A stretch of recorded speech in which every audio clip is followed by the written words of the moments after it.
Hey guys, what's up? It's Sam, back again with another review, and this time we're going to be reviewing the new sort of action thriller film Breaking In, starring Gabrielle Union.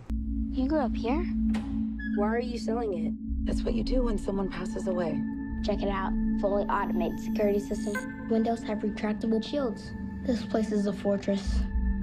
I guess some people get paranoid in their old age. So this film follows Gabrielle Union, who is a mother of two kids, a teenage daughter and a young son, who are going to her father's house for the weekend. The reason why is because he's recently passed away, and so they need to set up the house to put it back on the market and sell it as part of his inheritance.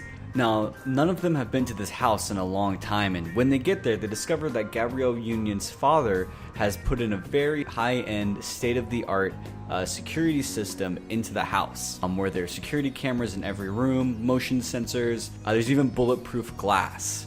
And we get hints later on that maybe he was involved in some criminal activity, but we never quite get any more details. We'll talk about that later. But it turns out that on the same night that Gabrielle Union and her kids are coming to this home, a group of thieves are breaking in so they can steal a safe filled with $4 million. So they take the kids hostage and then leave Gabrielle Union locked outside. And they won't let her back in, and they won't hurt the kids as long as she follows their rules. But as you know, the saying or the idea that a mother will do anything to save her kids, Gabrielle Union is that type of mother.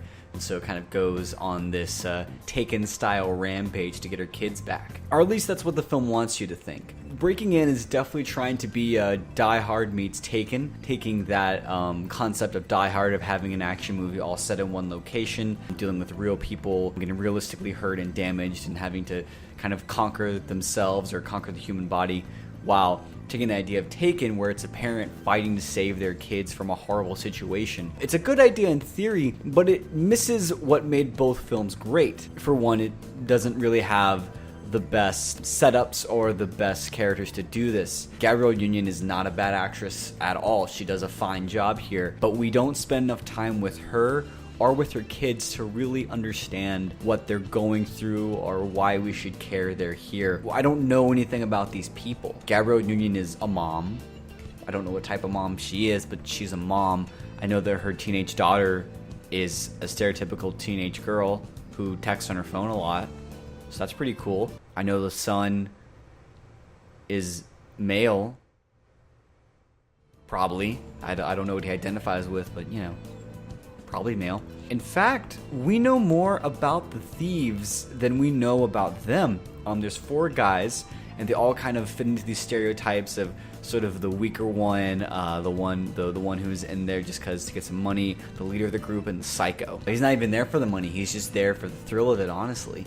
And we spend way more time with them than we do with anyone else in the film, and it really does hurt it, because a lot of the scenes are just watching them talk to each other and like argue about trying to get this money and doing all of this stuff, and it just never is compelling or interesting, or as compelling and interesting as Gabrielle Union trying to figure out how to break in, how to get her kids back. And those are the best moments, is when Gabrielle Union is doing anything, honestly. There's a great scene early on when the thieves first get there and she takes out a guy. And it is sort of intense. She is just getting beat up, but she's fighting back just as much, and you're thinking, oh, this might be a more realistic take going that Die Hard route. It's going to be more about watching this person struggle to survive, but they never really touch on that again. That kind of speaks about the action scenes in general. They're very boring. Not a lot happens in them.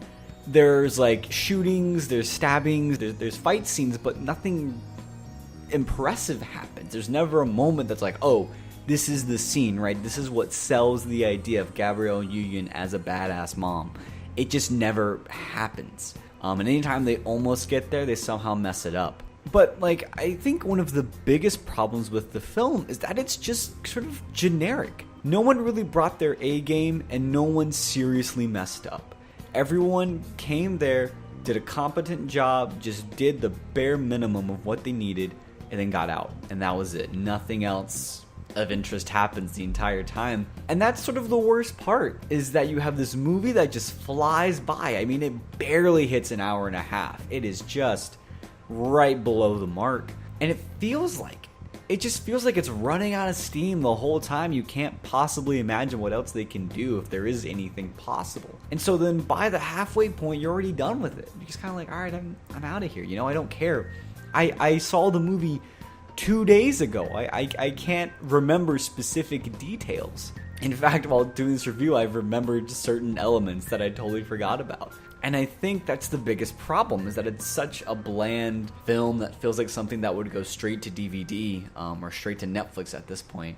And it just misses a lot of opportunities to do something interesting. At least in the beginning, they keep setting up an idea that, oh, this is the house that Gabrielle Union grew up in. But they never do anything with it. She doesn't know the house better than the robbers do. We never get to know more about her relationship with her father. All we know is that it maybe was bad. I don't know. We don't get into it. We have a line where her husband over the phone says, yeah, you got out of there, you survived. And it's like, right, well, what happened to her? Like, what made her a survivor? And there's a lot of talk of people underestimating her. A lot of times she's like, oh, don't underestimate me. Don't underestimate mom. But no one really underestimates her. No one really thinks she's not capable. They say it, but like it's never done in reality. Like they are worried about her. There's a very clear moment where the leader of the thieves says, hey, I could deal with someone who's scared, but I can't deal with someone who's desperate. I can't deal with like a parent trying to get their kids back. So no one thinks she's incapable of doing things, and as far as I know, no one in her life thinks she is either. We're not shown that.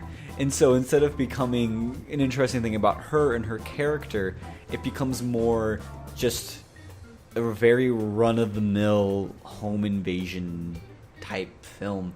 That isn't necessarily disappointing, mostly because there's not enough there to make it a disappointment. I think if you rented it or if you saw it on TV, you wouldn't be disappointed. It's pretty fun to just kind of put on the background, catch a few moments. You're not going to miss a whole lot. Alright, well, thank you guys for watching. Please don't forget to subscribe, like the video, comment, share it. And also check out the Commonwealth Times website. I'll put a link in the description to read some more news and some previous reviews that I've written in the past. Alright, well, hope you all have a great rest of your day and take care. Bye-bye.